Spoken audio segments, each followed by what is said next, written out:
Shalom, welcome to the Israeli Show, where we tackle issues going on here in Israel and the Middle East. In our first headline, Libya is currently in the midst of a bloody uprising. Things have gotten so bad that British energy giant BP is making preparations to evacuate some of its staff. A spokesman for the company said that they are, quote, making preparations to evacuate some of the families and some non-essential staff in the next day or two. And when BP says in the next day or two, they mean 3 to 4 months. Qaddafi depicted the protesters as, quote, misguided youths who had been given drugs. This just proves how ignorant Qaddafi is. People on drugs can't organize a protest. They can barely organize a drum circle, let alone a revolution. Secretary of the United States, Hillary Clinton, will answer questions from young people in Egypt in an online interview meant to show U.S. support for the country's pro-democracy movement.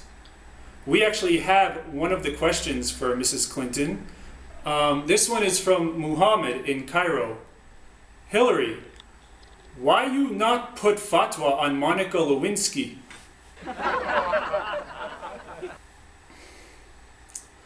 Back here in Israel, Foreign Minister Avigdor Lieberman decided that Uzi Arad will not be ambassador to Britain. Makes sense. I mean, Israel is a peace-seeking country. We can't be represented by a man who's named after a submachine gun. Anyways, following the crushing news, Uzi Arad was consoled by his brother, AK-47 Arad.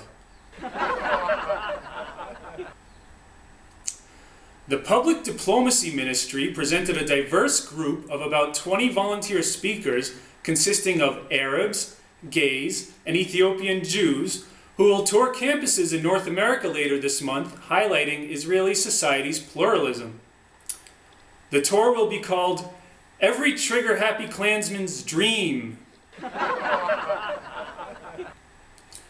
President Shimon Peres said, quote, Google will bring peace to the Middle East. Google was like, did you mean, what the heck are you talking about?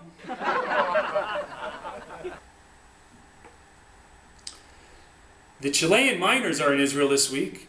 For those of you who don't recall, the miners were trapped underground for 69 days back in August. 69. The miners will relive their experience in Israel, being trapped for 69 days in traffic. Thank you very much for watching The Israeli Show. I'm your host, David Sidman. Shalom and lehitrot.